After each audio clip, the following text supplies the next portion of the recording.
Hello, I'm Emily Costa and welcome to the Commodities Institute podcast. It's December 9th, 2025, and today we're walking through a handful of developments that, taken together, sketch a market that's simultaneously adjusting to energy transition pressures, trade politics, and the perennial supply and demand chess game in agriculture and metals. Expect a mix of macro context, market colour, and what these moves might mean for prices and flows in the weeks ahead. Let's start in energy, but not where you might expect. Over in Texas, the main grid operator looks set to record a calendar year in which solar farms generate more electricity than coal plants. That's not just symbolic, it's a functional milestone for the largest power network in the United States. Through November, solar produced roughly 2,640,000 megawatt hours, while coal generated about 2,440,000 megawatt hours. Even as daylight recedes in December and solar output softens, the trajectory suggests solar will keep the edge for the full year. Why does this matter to commodity markets? First, it underlines how fast utility-scale solar plus battery storage is changing power system economics in even the most carbon-intensive regions.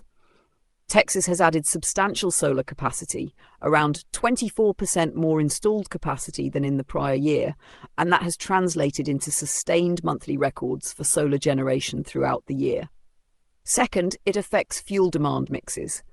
Natural gas generation in Texas is down modestly, and coal has actually seen a rise because some utilities have pulled back gas-fired output amid elevated gas prices.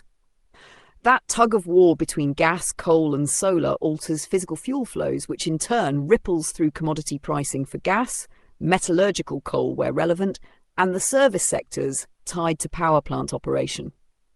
Switching to metals, China is doing a familiar two-step: export more of metal while withdrawing another from the world market. Steel exports have surged this year as domestic construction demand remains weak. Through the first 11 months, shipments of steel products were up about 6.7% year on year. Mills, facing domestic price pressure and excess capacity, have compensated by sending more product abroad. Aluminium tells a different story. Exports of refined aluminium and aluminium products have fallen by around 9.2% in the same period, and that has cut into global supplies, a factor that helped push London aluminium prices higher earlier this month. The takeaway for commodity buyers is that China's internal policy choices, production ceilings and informal caps, will continue to shuffle where metal ends up. For traders, that creates winners and losers across regional benchmarks. Staying in metals and industry, Europe's steel sector is watching restructuring headlines closely.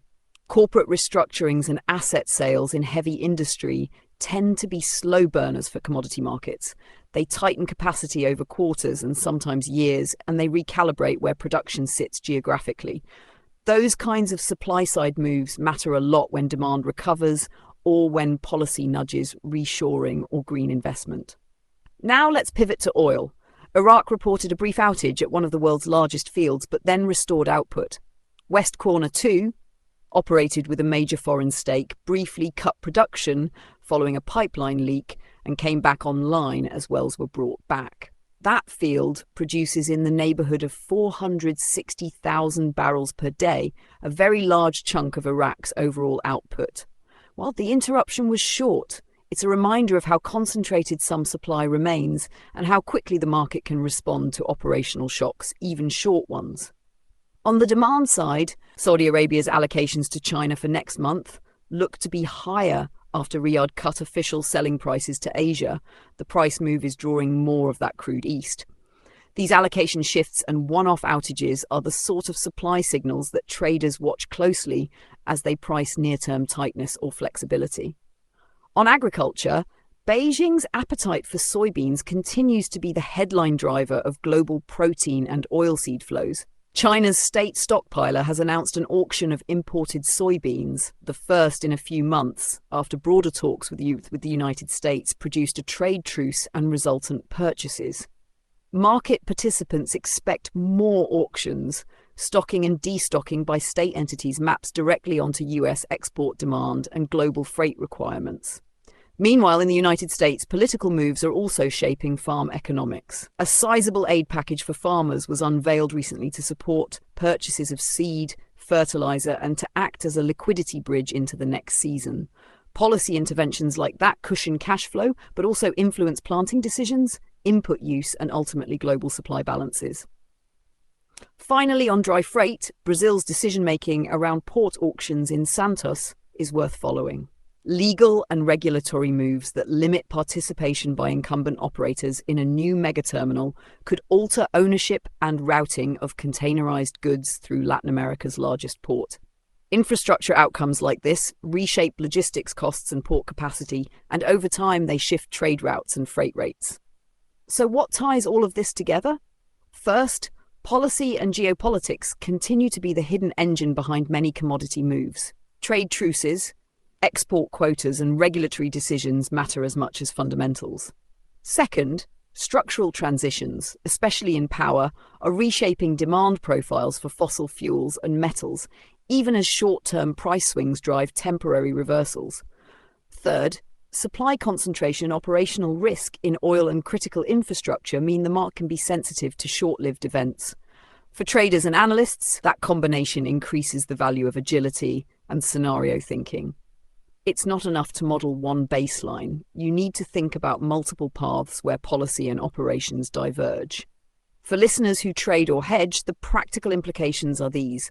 Watch Chinese policy signals for metals allocations. Monitor Texas generation and US gas prices for shifts in fuel demand.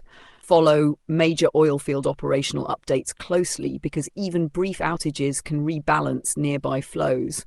And for agricultural players, keep an eye on state-led auctions and political support packages that change planting economics. That's our landscape for December 9th, 2025. If you found this episode valuable, be sure to subscribe, share, and leave a review. Thanks for listening. I'm Emily Costa, and you've been listening to the Commodities Institute podcast. We'll be back soon with more market context. And until then, keep watching the flows.